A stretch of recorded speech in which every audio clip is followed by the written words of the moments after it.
Everybody, this is Tuesday, March 2nd, the meeting of the Public Works Committee of the Metro Council. I'll do roll call. I think I saw Council Lady Henderson.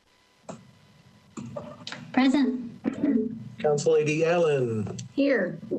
Present. Council Lady Benedict. Council Lady Benedict. Vice Chairman Radford. I'm here, Chairman. Saw you. Council Lady Evans. Here. See you. Council Lady Gamble. Present. Present. Councilman Hall. Councilman Hall. Council Lady Hurt. Chair is here. Councilman O'Connell. Once, twice. Councilman Roten. Present. And Councilmember Young. Present. 2, 3, 4, 5. We have 8, so I think we have a quorum. I'm going to make a motion pursuant to Governor Lee's executive order number 78 regarding electronic meetings. I make a motion that this committee meeting agenda constitutes essential business of the Metropolitan Council and that meetings electronically is necessary to protect the health, safety, and welfare of Tennesseans in light of the COVID-19 outbreak. Do I have a second? So moved. Second. I'm assuming no discussion. All those in favor, vote by saying aye. Aye. Aye. Aye. Aye. Aye. Are there any nays? Okay, so everybody say 8 in favor. Is our legal on the line here? Yes, I'm here, Mr. Chairman. Do we need to call names on that one? Yeah, let's call on all roll calls. Let's just call the names of those voting present. I do notice that, I was going to say Councilmember Hurt is on here now. So it may be 9. Okay. Those voting in favor: Henderson, Allen, Bradford, Evans, Gamble, Hurt, Nash, Roten, and Young.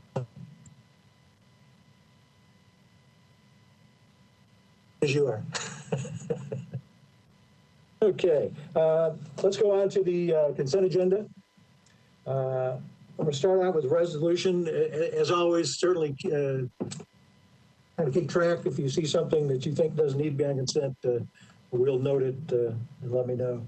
Resolution RS 2021-792, Toombs, Murphy, and Nash. Let me back up one before we get too far down the road. The chair has no reports. Does staff have anything they want to say before we get going, or do you want to wait for your particular bills? Going once, going twice? Okay, thank you, staff. All right, here we go. Resolution RS 2021-792, Toombs, Murphy, and Nash approves a construction agreement between CSX Transportation Incorporated, a Virginia corporation with its principal place of business in Jacksonville, Florida, CSXT, and Metro Public Works for the reimbursement of CSXT performed railroad crossing safety improvements at Post Road Railroad Crossing. Resolution RS 2021-793, Toombs, Murphy, and Nash approves Amendment 2 to an intergovernmental agreement between the Department of Transportation, Tennessee Department of Transportation, and Metro Public Works for the reimbursement of railroad crossing safety improvements at Post Road Railroad Crossing. Resolution RS 2021-795, O'Connell, Murphy, and Nash authorizes Parking Management Company, LLC, to construct and install an aerial encroachment at 207 7th Avenue North. Resolution RS 2021-796, O'Connell, Toombs, Murphy, and Nash authorizes the Metro Water and Sewage Services, hereinafter called the licensee, to enter into a facility encroachment agreement with CSX Transportation Incorporated, hereinafter called licensor, to construct, use, and maintain water main in the railroad right-of-way at Division Street south of 7th Avenue South in Davidson County. Resolution RS 2021-797, Tunes, Nash, and Suara, approves an application for a flood mitigation assistance grant from the Tennessee Emergency Management Agency to the Metro Water and Sewage Services Department for flood mitigation. RS 2021-798 by Nash approves Amendment 1 to a grant contract between the Tennessee Department of Environment and Conservation and the Department of Water and Sewage Services to extend the term of the grant contract. Resolution RS 2021-799, O'Connell, Murphy, and Nash, amends ordinance number 353 to authorize the Metro government to accept additional sanitary sewer manholes and a fire hydrant assembly for the property located at 810 Division Street. Next item on page 5, bill number 2021-647, O'Connell, Murphy, and Nash, authorizes 3H Group Incorporated to install, construct, and maintain underground and aerial encroachments in the right-of-way located at 1500 Charlotte Avenue. Bill number 2021-648, O'Connell, Murphy, and Nash, abandons an approximate 80-foot portion of Lee Avenue right-of-way between 7th Avenue South and 8th Avenue South. Bill number 2021-649, O'Connell, Murphy, and Nash, abandons alley number 2058 right-of-way south of 11 and Pike and east of Rucker Avenue. Bill number 2021-650, O'Connell, Murphy, and Nash, abandons alley number 142 right-of-way and easement from Lee Avenue to Drexel Street. Bill number 2021-651, Sledge, Murphy, Nash, and O'Connell, abandons an unnumbered alley right-of-way and easement from 6th Avenue South and Oak Street intersection southwestward. Bill number 2021-652, Sledge, Murphy, and Nash, abandons existing water mains and easements and to accept new public water mains, fire hydrant assemblies, and easements for 2 properties located at 715 Merritt Avenue and Hagan Street, unnumbered.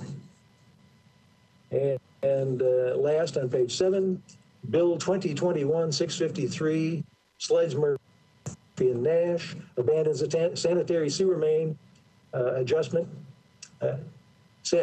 a sanitary sewer manhole and to accept sanitary sewer main encased in concrete and 1 sanitary sewer manhole for 4 properties located on 13th Avenue South, also known as AMEC Publishing House. Do we need to take any of those items off of consent?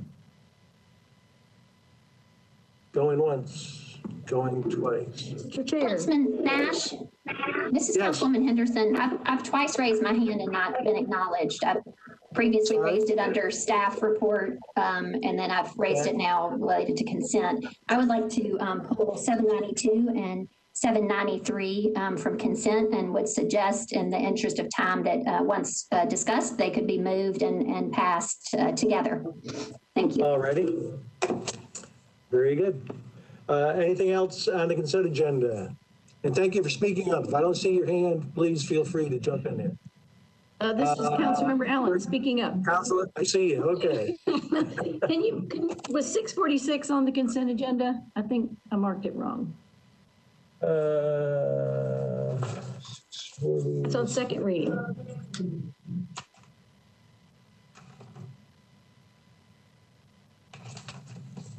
Six 46 was not. Not, okay. Was not.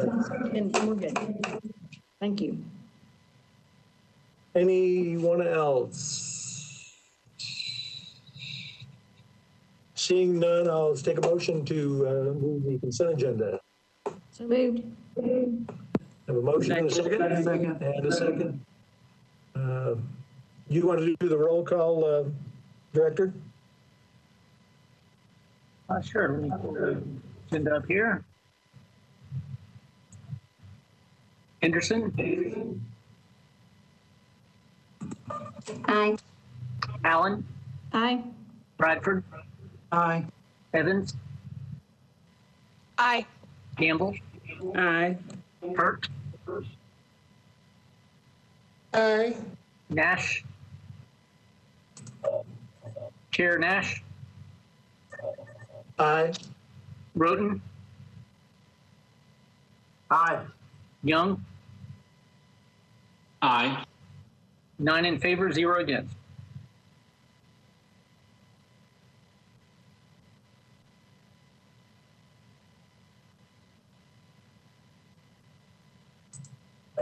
Thank you, Director. We'll start out then with Resolution RS 2021-792. Should we take these together? They at RS 2021-793. Do I have a motion? So moved. Second. And a second. Motion and a second. Discussion.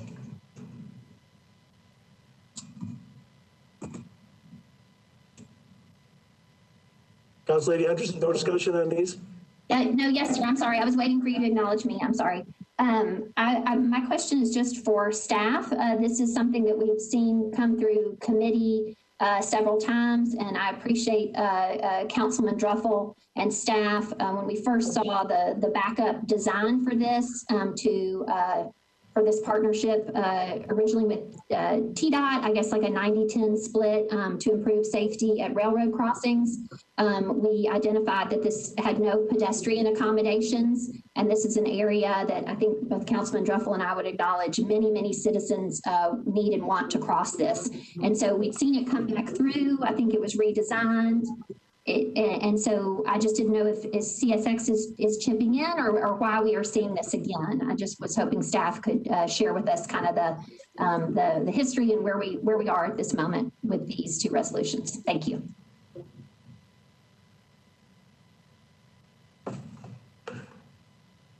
Anyone on staff speak to that? Derek Hagerty, Public Works. I think I can speak to this one. The reason this is coming back is that CSX has required us to change a portion of our design. Existing at this intersection, there is preemption between the signal and the railroad signal, allowing those two devices to talk. So essentially, when the arms are down, that affects our signal timing, so those vehicles do not get a green light. That currently exists overhead, and CSX is requiring us to bury that beneath the tracks. Because it is going to affect the tracks, they'll be doing the design, they'll be doing the construction.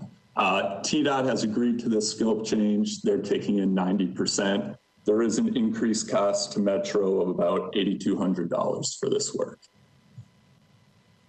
And this does have no effect on the pedestrian improvements, which were included in the last time this came through committee. Great, that's great to hear. I appreciate the clarification. I know these are complicated with TDOT and CSX and so forth, and I'm glad to hear that we were able to accommodate people on foot at this location without much added cost. So thank you, appreciate the clarification. Thank you, Council Lady Henderson. Thank you, Brother Haggerty. Any further discussion on these two resolutions? Seeing none, we'll take a motion. So moved. A motion and a second. Second. Director Cooper, you do the honors. Henderson? Aye. Allen? Aye. Bradford? Aye. Evans? Aye. Gamble? Aye. Hurt? Aye. Nash? Aye. Roten? Aye. Young? Aye. 9 in favor, 0 against.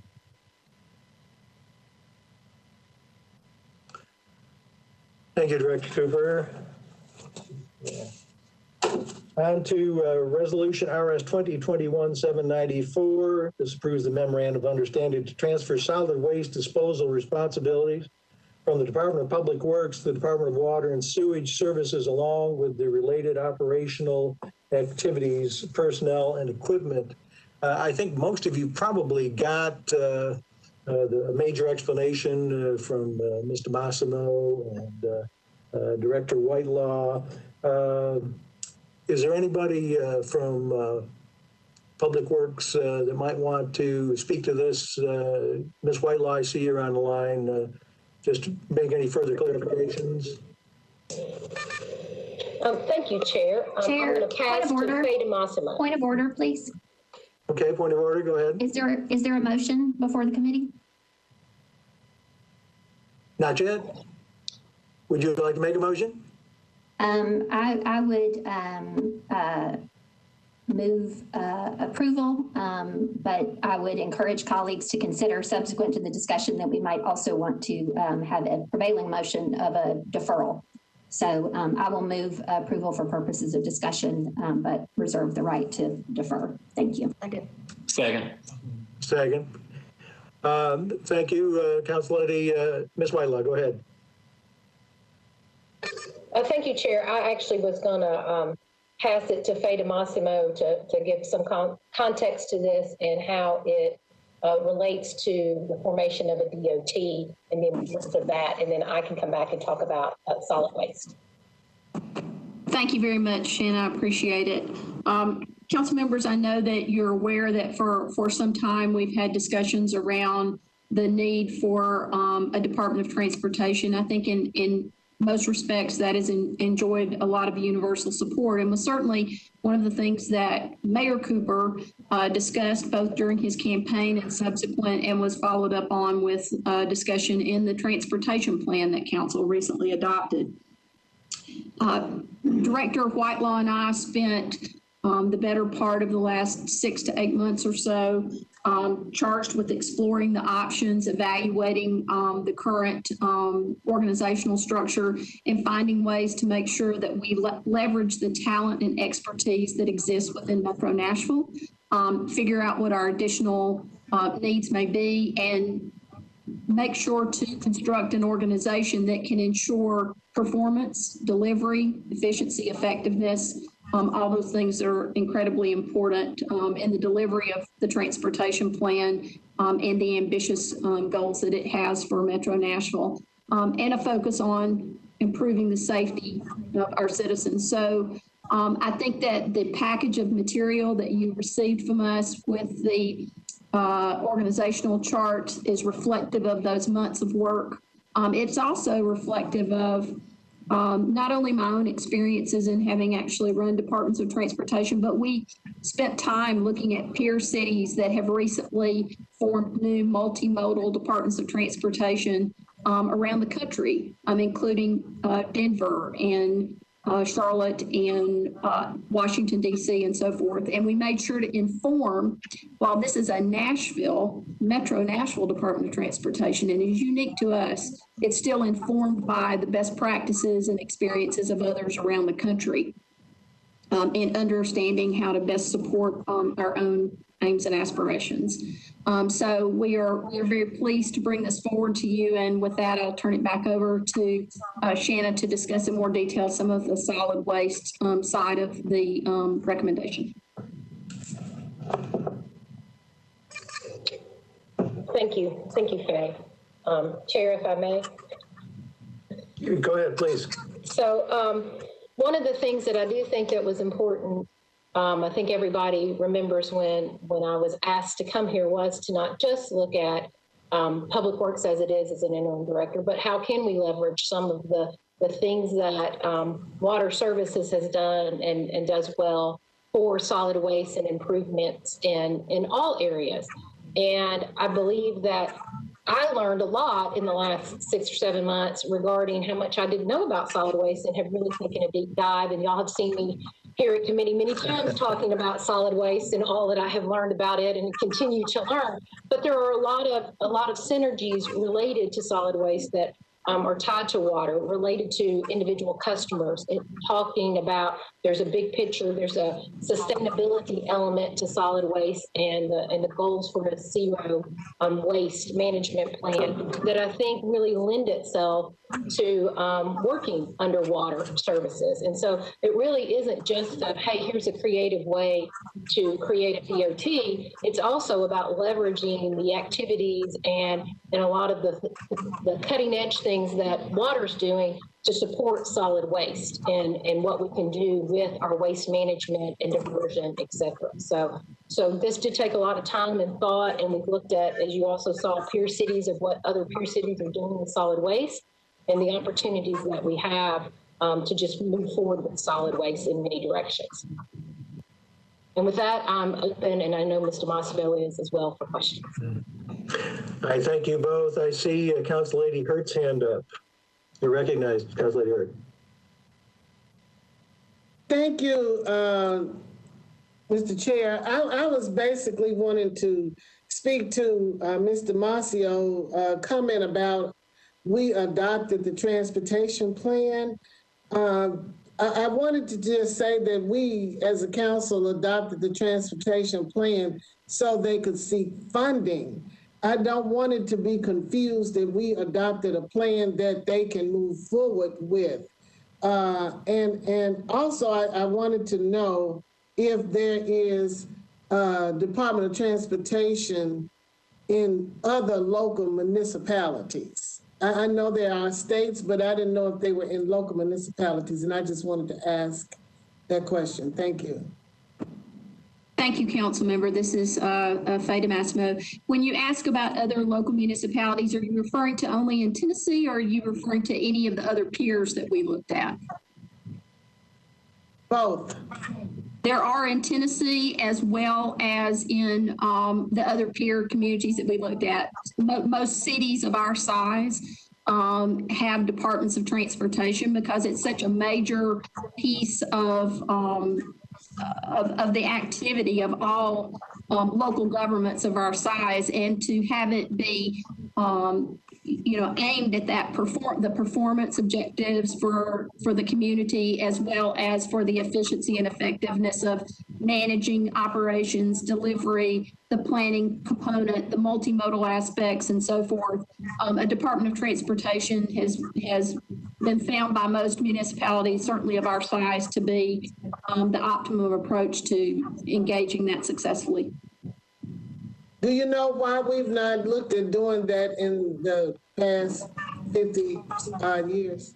Yes, ma'am. You actually have back during and it may have also been before, but I know most recently during the Berry administration, there was a recommendation around the Department of Transportation and actually a significant amount of work that was done around it at that time. And I think it was coupled with the contemplation of the referendum that took place then, and it dissipated because of a variety of things that were occurring during that period of time. But it has been considered before and has been talked about for some time. And certainly, like I said, in terms of our peers across the country, we're a little unusual to not have one versus to have one.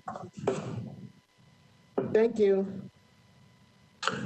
I see Council Lady Allen's hand up. You're recognized. Thank you, Mr. Chair. Two questions. One, just to say, I'm excited to see anything that is moving our solid waste department closer to the zero waste master plan. So I appreciate the fact that we're taking some concrete steps. In looking at the org chart, I don't see where beautification lands, because I know that's currently been handled by some of the same people that are doing solid waste. Where will that end up?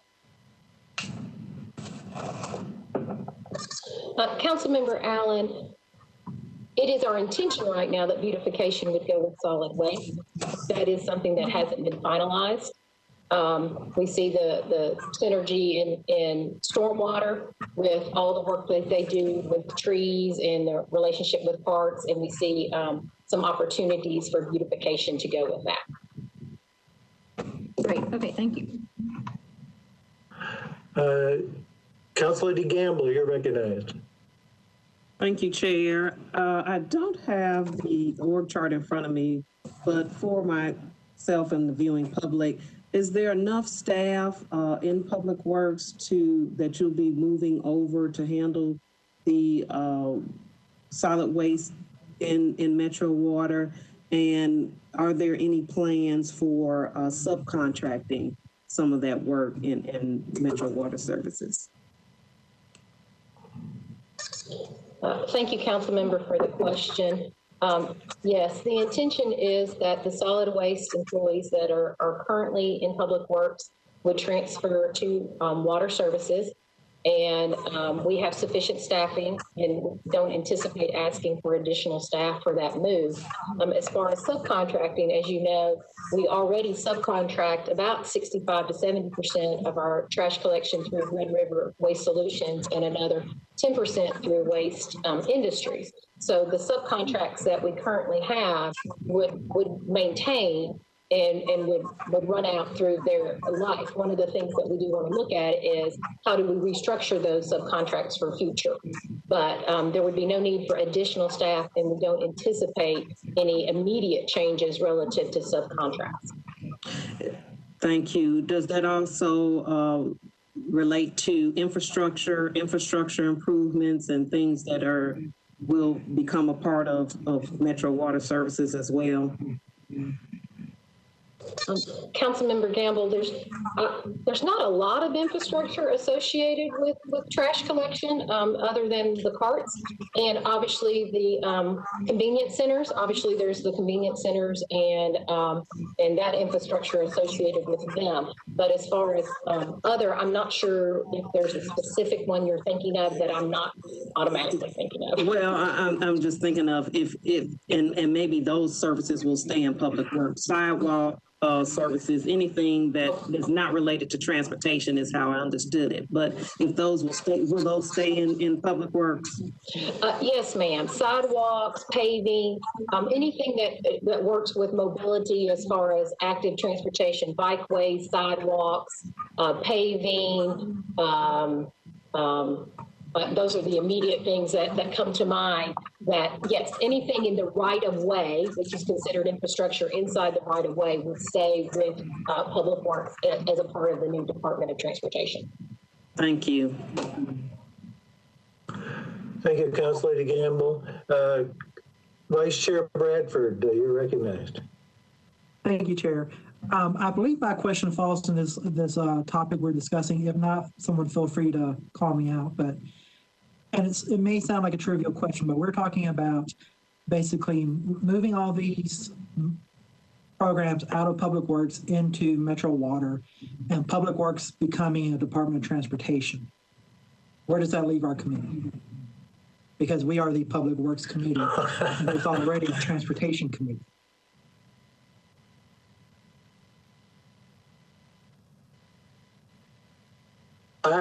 As the chairman, I don't have an answer for that right now. Ms. Whitelaw, in any of your discussions, was that raised? We'd have to have a name change.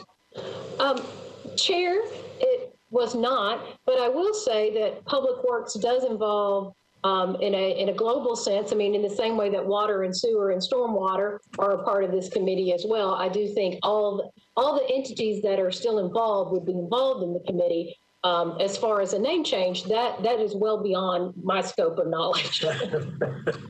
Yeah, it seems like if all the things are being transferred, at least currently, to things that Public Works oversees. So we may just want to let things stand as they are, at least for the moment. I see Councilor Henderson. If it were just a minute. I know in the justification paperwork that you sent us, there was some discussion about potentially putting solid waste in its own department, possibly making an enterprise out of it. And I guess my only concern with that is that obviously, at least in the Urban Services District, we already have people paying for trash service. So if we go to that model, we're going to have to do a lot of communication because people aren't going to say, well, I don't want to pay for garbage. I'm already paying for garbage, and make sure that we can somehow make sure that those areas are addressed and those concerns might be addressed about we don't want to double pay, so to speak.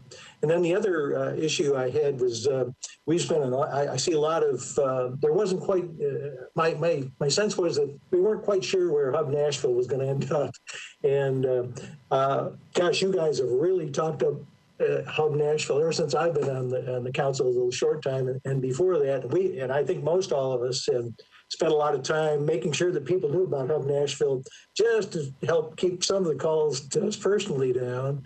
And so I wanted to make sure that we keep that concept alive and well. And just your thoughts on that. Thank you, Chair, for the questions or the comments. As far as in solid waste and an enterprise fund, and currently it being, as you correctly, it's USD, and your property taxes in USD pay for your garbage pickup. Exactly. That's one of the things that would need to be looked at and addressed. How do you make that change? You don't want to double dip. One of the very first things is, what's the true cost of service to be providing to customers? What are options? What have other cities done when they've had this sort of thing, that a portion has service and another portion of the city doesn't? How do you reconcile those? So those are things that would have to be fully explored, and a lot of stakeholder engagement and conversations would have before we move into an enterprise fund format. But Water Services, having done this recently, and some people would say recently, what's recently was stormwater, there was a lot of dialogue and a lot of conversation and a lot of engagement before stormwater was an enterprise fund creation. So there's a lot to be had. This would just be a first step to being able to begin those conversations. As far as the hub, yes, please continue to push the hub. The hub Nashville is one of the best resources that the city has. That is for sure. And I myself used it just the other day and put in a request for something. So there's dialogue. I think there's some long-term options and opportunities to expand hub Nashville to being even not. Right now, the bulk of their inquiries are related to trash pickup, recycling, potholes, traffic, lights, and things like that. But we'd like to expand Hub Nashville to be more encompassing for a lot of other questions. You can put so much more, so many other requests into Hub Nashville that aren't currently being done. And so a long-term thought would be, how do we share that knowledge, and how do we gain leverage in what to do on expanding its needs? So yes, we don't plan to shove it or forget it or anything like that. We want to keep promoting it, actually. Very good, thank you. I see Council Lady Henderson, you're recognized. Thank you, Chair. I appreciate that, we're alluding to, an org chart and a DOT explanation that we received at precisely 4:30 on the dot at close of business on Friday, and then was subsequently forwarded to us. Unusually, kind of the rationale for the DOT was laid out prior to us getting the rationale that was sent to the mayor in a letter of January 14th. The council didn't see till this Friday. The DOT rationale is kind of laid out in the recital clauses of a resolution for a memorandum of understanding about, moving trash to Water Services. And so understandably, these are inextricably related. And, Ms. Whitelaw, Chair, you alluded to it. Are we going to do an enterprise fund or are we not? What are the merits of that? What is the community conversation and understanding that needs to happen around this?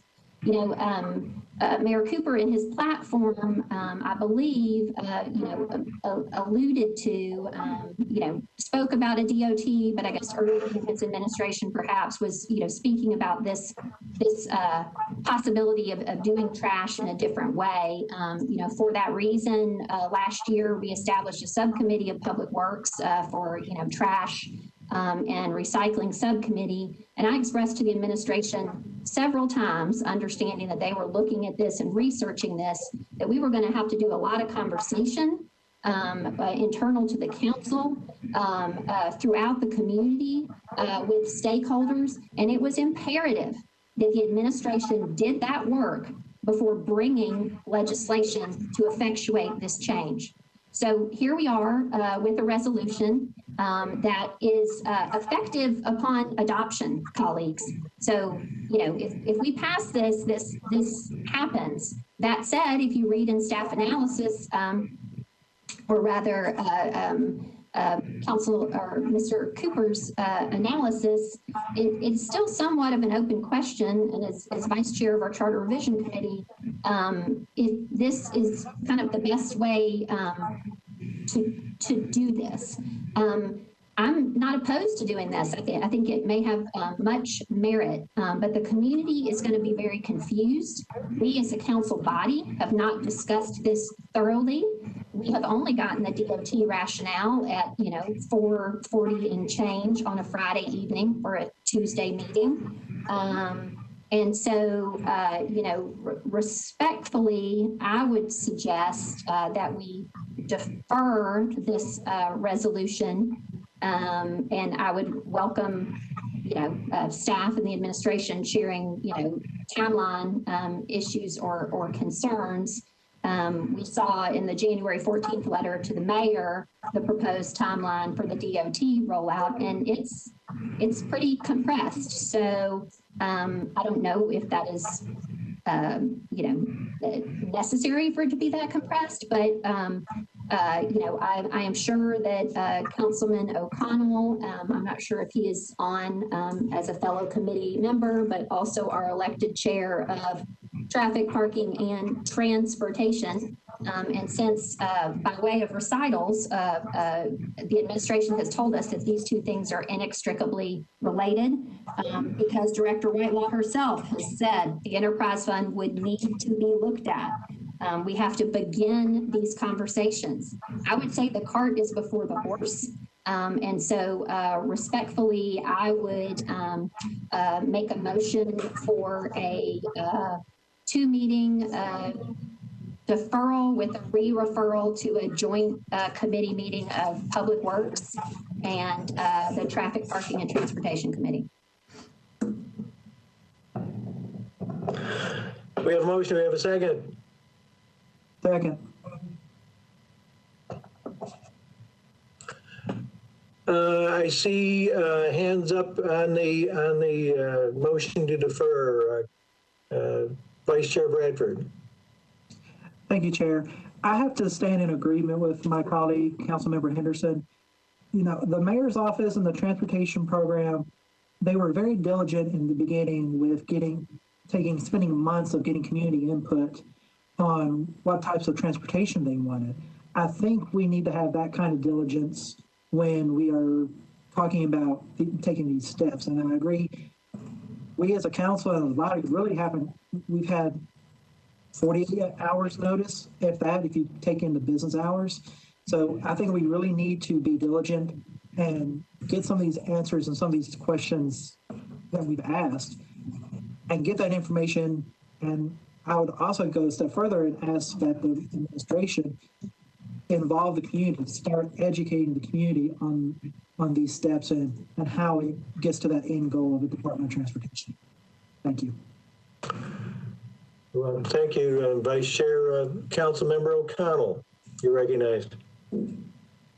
Thank you, Mr. Chair. Apologies for being late. I am here to speak in support of a deferral motion. I think it's really, this is a sweeping overhaul of government functions we're proposing here. I've had several people already approach me about, is this going to mean we're starting to pay for trash pickup? There is so much here that we have not gotten our heads around from an accountability standpoint. So many of us are just a few years into thinking through our obligations as a utility board after having to engage in a sort of urgent rate fee restructuring. There is a lot to be discussed here. I'm going to stand up and say at the same time, I am a strong supporter of a move to a municipal Department of Transportation, but in years of looking at this from its origins even before it was kind of embedded as a potential policy idea in Nashville Next, there has always been the assumption that you would undertake something like this via the process of charter amendment. And I am just flatly uncomfortable with the idea of a single reading resolution being a step that we take to make this happen without much more time for this body to kind of understand the implications. So I'm going to support the motion to defer. Thank you. Thank you, Councilman O'Connell. Council Lady Allen, you're recognized. Thank you. Just a quick question to ask if are any activities that should be requested between now and the re-referral joint meeting that's coming up? Or would that 2 weeks just be to allow time for the water and transportation folks to have a presentation put together? Mr. Chair, I could partly answer Councilmember Allen's question and why I would support a deferral, but I don't know if she's asking for the administration. Council Lady Allen, can you clarify your question? Yes. I mean, it would be helpful information from the person who made the motion and the person who seconded, just to help clarify what, just to optimize that 2 week period. Are there other assignments that we intend to give during that 2 week period to ensure that we're productive 2 weeks from now, coming back to discuss the very same thing? Chair Nash, may I, as the maker of the motion, respond? Sure. Thank you. Council Lady Allen, points well made. I think I was wanting maybe to hear colleagues, discussion or things that were elevated through discussion of the resolution, but also, the deferral and those implications. I think, my hope is that, in a publicly facing, clear way, the administration can articulate to both council and the community the advantages of approaching it this way. What are the peer cities? What would this mean? Whether or not it's an enterprise fund, and are you going to pay for it? And to the point that Councilman O'Connell alluded already, a lot of concern around, the water rate change. This is pulling this over into water. So I think, I would suggest that the committee could compile some questions through Mr. Cooper and Chair Nash and Chair O'Connell, and kind of see how those settle out, because there is a certain level of complexity here where, this resolution very much lays out the rationale for a DOT, but the trash and the piece, like they're different, but they're related. And so, I want to make sure that we're having, a helpful conversation. They're inextricably related, but we don't want to necessarily conflate the two. Like Councilman O'Connell, I absolutely see the merit and support of DOT. So, so I guess I would say that we as a council body need to be comfortable with and fully understanding of, everything that went into this decision, all the peer city comparison, the rationale, the implications going forward, before we're asking as representatives of the community to say and endorse that this is a good thing to do. I think we will all acknowledge that the rate change, particular to water, that was dropped in our laps. We all did our best to do our due diligence to understand the implications of that. But, council has been raked over the coals about that. So I don't think we should move forward with something of this magnitude until, these questions are addressed. I do not believe in the intervening time. I know I've said a 2-meeting deferral. I'm not suggesting that we can have sufficient community conversation and education to get to a place to pass this in 2 weeks,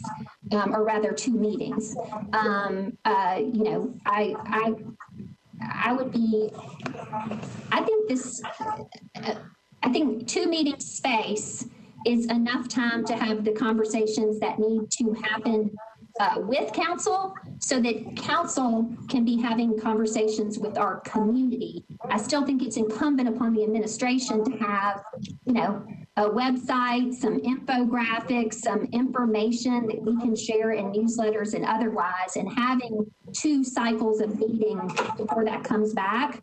As we all know, some of us do monthly newsletters, some of us do twice weekly. I think that will be important. So, I would say with, questions to be compiled.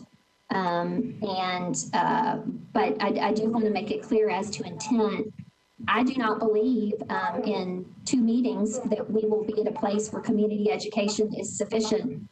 So, respectfully, I think at that time, we might need to defer one more time. So, this is a major decision on our part as a body. It will probably be one of the most significant decisions we make this term. So I hope that answers the question as to my thinking and what could happen in the intervening time.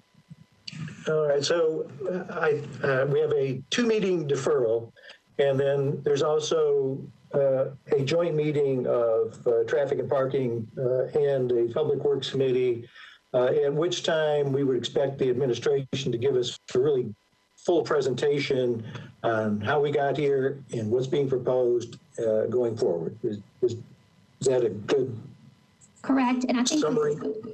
Chair, likewise with tools, so often we have to be translators, right? Like we're the filter, and the admin dumps it in, and we've got to translate it and push it back out to the community. We need assistance as a body in getting that information in a distilled way that we can help with community engagement. So yes, to your, as you explained it, Chair, but also I would say by that time, they should have information that we can share with the community as we see fit to help educate our constituency.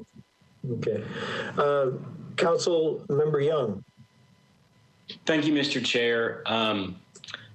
At the risk of sounding crass, which as many of you know, hasn't really stopped me before. I have to say I'm a little caught off guard by the strong objection to moving forward with this. This is not new. This is something, a discussion that's been taking place for a while. Prior to this term of the council, and certainly during this term. I mean, if we go back to when Ms. Whitelaw was named interim director, the main task that she was charged with was to lead this assessment and analysis at Public Works of what would it look like in the division of responsibilities to move towards a Department of Transportation. And she was tasked with having completed that by the end of the year and then come up with a recommendation to council. And here we are at the beginning of 2021 with a recommendation to council. And I really, I'm not a mind reader, but I can't possibly fathom how members of the community really care what department picks up the trash so long it gets picked up, whether it's the fire department or the fair board. I just, the services are not going to change. It's just going to be administratively, where is that particular action or housed? So I understand and am sensitive to those who do want to get more information. And so I guess I would just encourage us to vote no on a 2-meeting deferral. And if a deferral and time is what is needed, then I would certainly encourage a 1-meeting deferral, and for folks to truly ask their questions between now and then. It's amazing what you can find out when you send an email rather than waiting until committee meeting to throw questions at the wall. And then if 1 meeting from now, if there are still a lot of details and questions out there, then at that time, another 1-meeting deferral. But I think in the interest of trying to make this happen before the budget process really starts getting underway, I think this is something that shouldn't be put off and get taken care of before the budget season begins, so that the administration and the departments have better guidance and a better idea of how they should be building those budgets to present to us. And I guess at this point, who we haven't heard from is the administration. So I'm curious if Mr. Jameson has thoughts on kind of my line of thinking, and if that's where they're at, or are they okay with a 2-meeting deferral, or what's going on? Mr. Jameson, are you on? Do you have any comments in that regard? Yes, sir. Mr. Chair, can you hear me? We can. Thank you for that. We absolutely want council members to be comfortable with this legislation.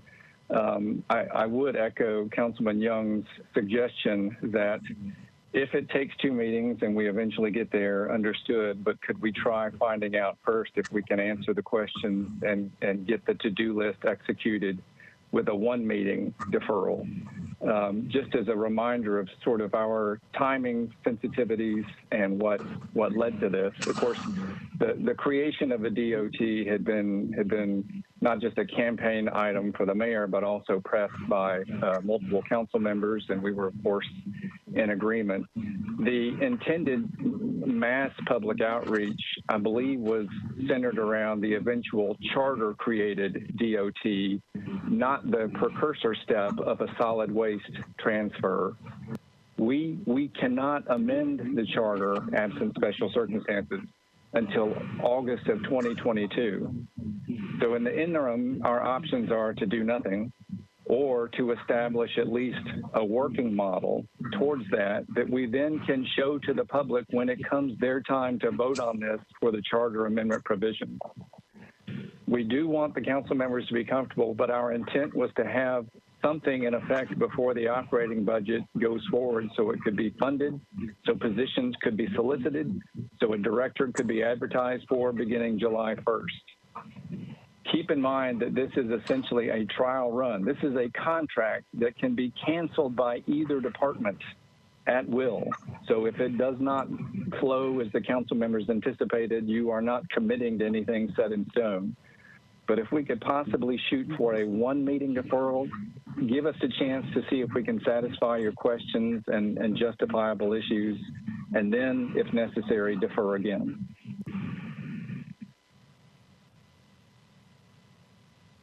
Thank you, Mr. Jameson. Council Lady Evans. Thank you. And I guess my question is or comment is kind of around the deferral, but maybe it's appropriate for Mr. Jameson to answer about the, since this would be the trial run period in advance of a charter amendment or referendum, what if it were, I guess I'm thinking about Councilwoman Henderson's ask for information that we can easily be able to communicate, because I know the Tennessean article, the first thing that stood out to me was the idea of, you might get charged for your trash, and I'm saying that wrong, but there was kind of a cost kind of associated as part of the lead or something like that. Anyway, so I feel like we're going to have a lot of effort into communicating this trial run with residents. And so I know, the idea of the big communication may not really be happening until the charter side in August of next year or the summer of next year.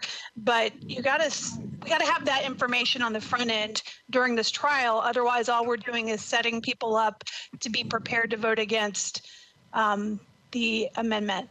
And so I wanted to kind of reinforce what Councilwoman Henderson is saying and where this could go sour if we are not prepared and not capable of kind of sharing the information appropriately and articulating kind of the value proposition behind heading this way. So I just put that out there to maybe contradict what you said a little bit and take a different thought process about, how you might communicate, because I think a lot of our issues come down to, as Councilwoman Henderson says, that it's incumbent on us to digest the information and then be able to explain it to everybody and answer everybody's questions with your support. And the less burden you put on all of us to be the interpreters of that information, the better you will be positioned in 2022.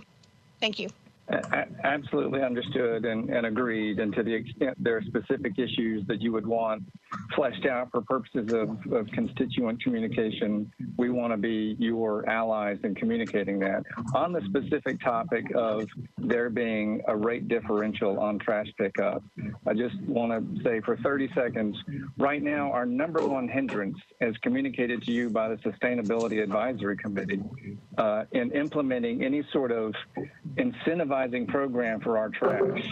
One of the most discouraging aspects about the rate of our recycling being so low is that there is nothing that tells constituent one who throws out a milk carton per week from conserving compared to the neighbor who throws out 2 trash can fulls of trash. There is nothing to incentivize either one.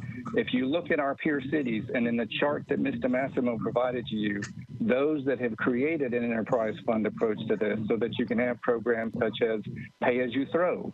You're happy to throw out as much as you want, but you're going to pay more than the neighbor who throws out 1 milk carton. Until we enable ourselves to have an enterprise fund approach to this, we're going to continue to suffer in terms of our recycling rates.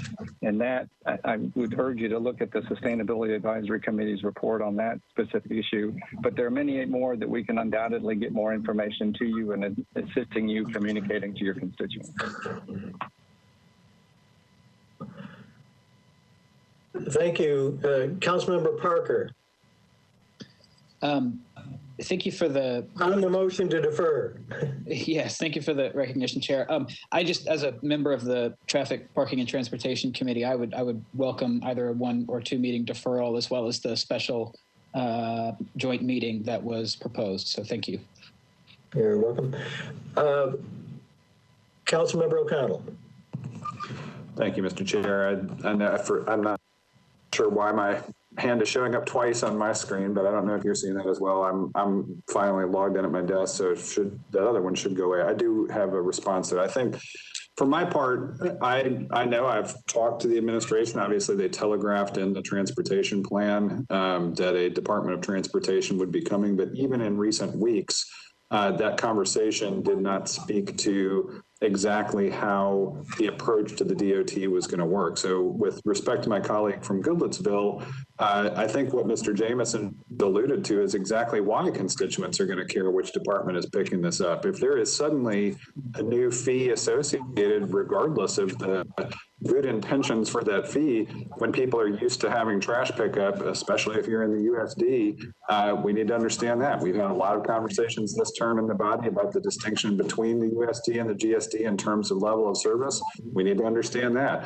I only saw the letter of explanation after Friday afternoon at about 4:45 p.m. I have not even come up with my entire list of questions yet.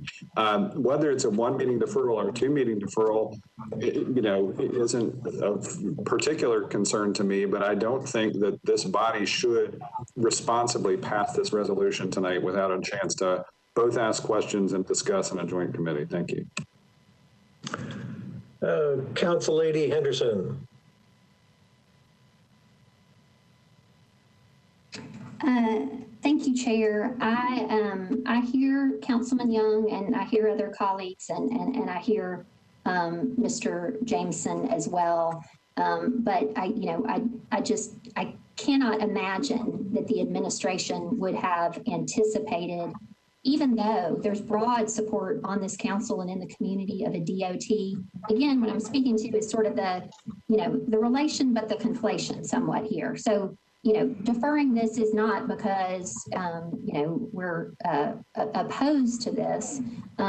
Deferring this is because you have a convergence of, 2 very complex things. And so I think, I hear the concern about getting it in front of the budget, and I concur because it will inform the operational budget. But I would say that the first meeting in April does that, and I just feel like respectfully to the administration, I don't think they know they need this time, but colleagues, we know they need this time. And so it's not just about getting us a list of questions answered.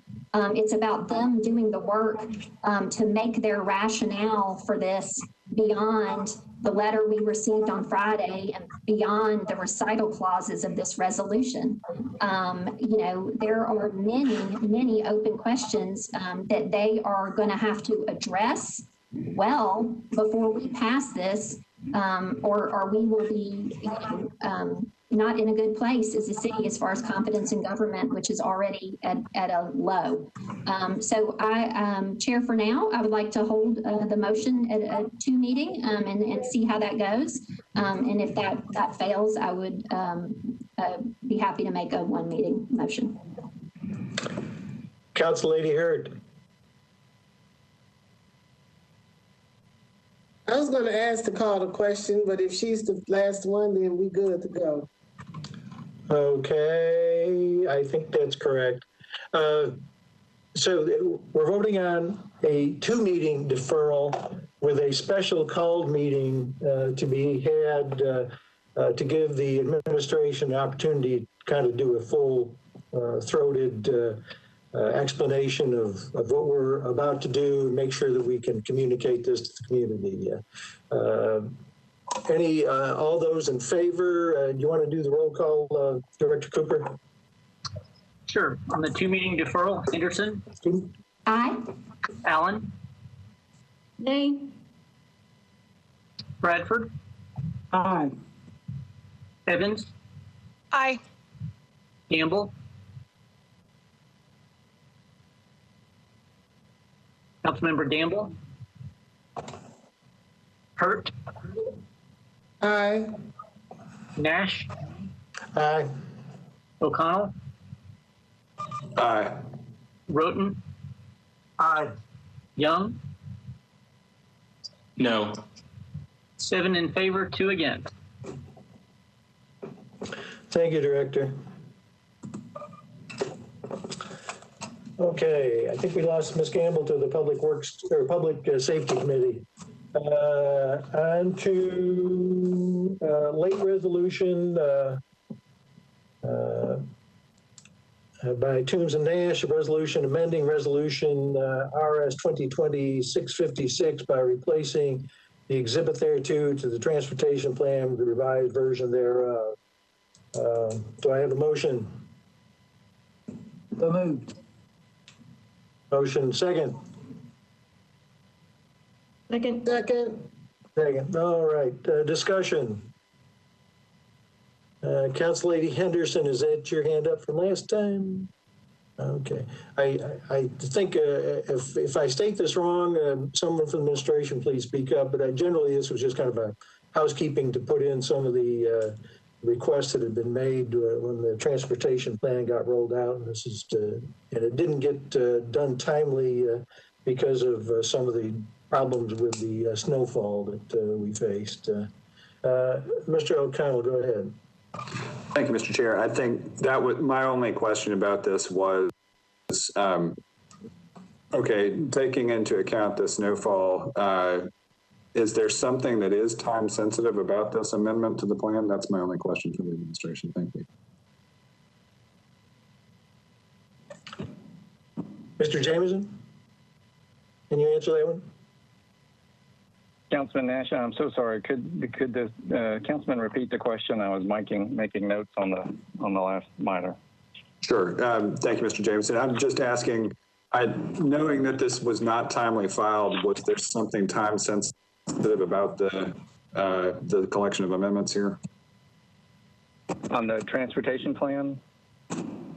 Yes. Correct. Yeah. Not to my knowledge. I would want to defer to Ms. DeMassimo to make sure I'm not missing anything in terms of time sensitivity. I see Ms. Whitelaw's hand up. Yes, thank you, Chair. The reason that it was late and that was me, weather and technology problems is what caused me to be late. And the reason I was wanting this to be filed is because I'd like it to track with the capital spending plan. since so many things are tied to the capital spending plan, I want to make sure that the right document is official before you approve the capital spending plan, whatever that might be. That is, and so it's on me that it was late. I appreciate that. Thank you for that clarification. Thank you, Mr. Chair. Thank you. Any further discussion? Lady Henderson? Thank you, Chair Nash. Just by way of further clarification, I appreciate that this is housekeeping, and I think some of this will come up probably in our discussion of the CSP, but related to kind of the clarity of Director Whitelaw, and I appreciate that.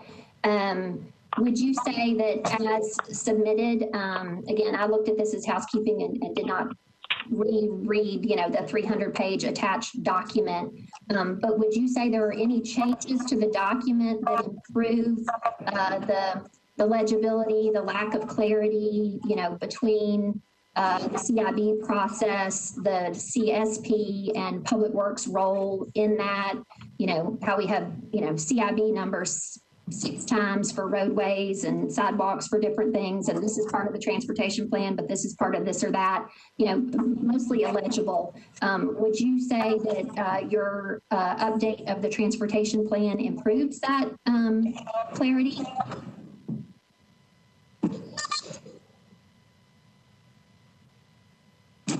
Mr. Chairman, this is Faye DeMassimo. You're recognized. Thank you, sir. Council member, that is absolutely correct. I do think it provides clarity, but to the comments that were made earlier by Director Whitelaw, these truly are genuine housekeeping matters. They were small corrections, small edits of wording that were requested at the time of, on the eve of, and even after the adoption of the transportation plan that didn't materially change substance, but did provide some clarification. And further, as Director Whitelaw mentioned, made sure that the consistency of what is being contemplated and presented now, both publicly and for your consideration around CSP, it ensures the alignment and consistency between those two. So from that perspective, it's, I think, important and timely. And Mr. Masvo, is what we received a red line? So, if you could, that's kind of a general explanation, but would you say, there's 8 changes, 10 changes? Are they technical changes? Or are they things that, council members wanted? Can you speak a little bit more to, again, we're receiving it just as, the full PDF document of, 300, just many, many, many pages. Can you just put a little more light on, appreciate that it's housekeeping, but, what those changes were, like maybe some examples. Absolutely. Yeah, thank you. Absolutely, council member. And let me ask a question if I can, and I don't know if this question is properly directed to Mr. Cooper or to Director Whitelaw. I believe that there was also included the housekeeping amendment that was just the proposed edit pages in addition to the full document that was included. Is that inaccurate? It is in the amendments packet. We did not include the full 300 and something page thing in the packet. We just included that basic cheat sheet of all of the changes. Exactly. Very good. Well, thank you. I beg your pardon, sir? It's at page 17 of the amendments packet. It's a 1.5-page document that lists the 10 actual changes with red highlighting and track changes. Perfect. And I thought that had been presented, council member, and I wanted to be sure that we clarified that. But to offer an example or two, as you requested, there was a comment made by, for example, Greenways for Nashville, where there was just a little wording change that they thought provided further clarification of a particular location. And so we made that small edit. That's an example of the kind of edit that was made. Again, it didn't change anything materially or substantively, but made sure that clarity and correctness was being keenly observed. I appreciate that. And just for the public's awareness, the council receives the amendments packet at about 9 a.m. on Monday. And so, and here we are Tuesday. So is that list short enough? I'm looking in my inbox and trying to find that. I missed it. Is it a short enough list for you just to read it into the record? It's a page and a half, council member. I'm glad to do that. Is that what's desired? I can do that. The First Amendment is one where there was just a correction to what the current annual operating budget is for WEGO, small correction from Steve Bland. There was a correction from Council Member Syracuse with regard to the how we were describing the Hermitage Station and the efforts that led to the downtown Donaldson urban design overlay. There was a edit that was requested by, for each of these two, by the way, we gave the page number, the location on the page, what the change was, and who it was requested by. For Director Whitelaw, there was some clarification around the Metro Public Works paving needs lists that were included at the time in the adoption of the plan. Then there was about 3 different small edits from Crown Over at Greenways for Nashville that, again, were just little edits around the titling of certain Greenway segments. There was a request from Council Member Toombs around a particular project identification on sidewalk, a similar request from Council Member Hager on a particular bus service commitment that had been made, and a request from Council Member Murphy to take off a paving project that had already been accomplished by the time the transportation plan was adopted, and then a request by Councilmember Rosenberg for some Improve Act projects that were not reflected individually in the plan to be reflected individually. I greatly appreciate that clarification. I'm looking at the document we received on Monday now. I would call out for everyone's attention, and I appreciate the clarification that regarding paving needs, that going forward, Metro Public Works will continue, as to the priority paving list, and some clarification there, because I know that's been challenging for us as a body. To kind of see what the queue is for things around paving. So Ms. Whitelaw, can you speak to the Part 1, Section 34, Metro Public Works paving needs, that change, and how that is an improvement in your view? Yes, Councilmember Henderson. If you read the transportation plan and you look into the appendix of the transportation plan, for each district in one of the appendices, it lists the proposed projects as part of the transportation plan. At the time of the writing, they used what was the priority paving list. In the time of, while it took the time to write the transportation plan, those were our priorities. They've all been paved.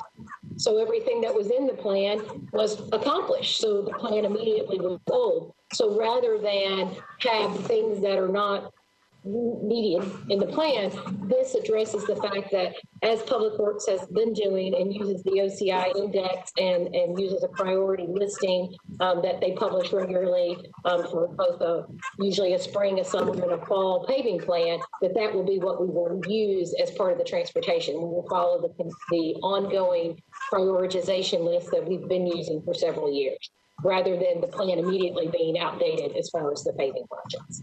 Okay, I appreciate that. And just so we're aware, is that publicly facing? Because this committee and the body had asked that, there was a lack of clarity, I think, around kind of the paving and what was in the queue. So are you comfortable, Director Whitelaw, with that process now being more transparent, rather than, it used to just be council members going, to Mr. Reed and saying, hey, what's in the queue for, my district, and I have become very concerned that we're not being able to proactively coordinate with TDOT repavings in that multimodal space. TDOT now has a 3-year paving horizon Do we similarly have a 3-year paving horizon? How are we scoring and ranking that? So I absolutely appreciate that this being called out and more attention is being put to this. But I do just want to make sure I'm understanding that we've made some improvement, but to your review and for purposes of this transportation plan, will our paving queue be sufficiently deep and aligned to have these synergies with state projects and otherwise? Well, thank you, Councilmember Henderson. Our paving list is online. We publish our paving list on a regular frequency in groups and in packets. So yes, it is transparent and is out there as we move forward to it. We can send you that link if you would like. And as far as coordination, yes, I think one of the strengths of a new and proposed DOT will be the improved relationship between DOT and being able to leverage those dollars with them and work with them in their list. As far as how old our list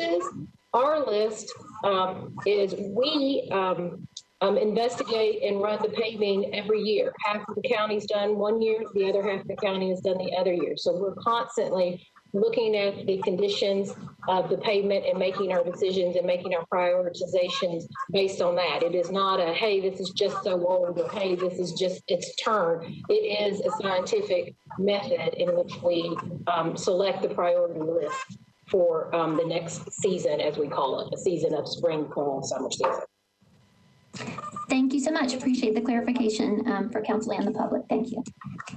Director Cooper, you have your hand up?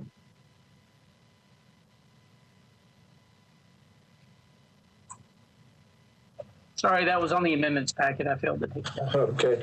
I see no other hands. Are we ready to vote on this?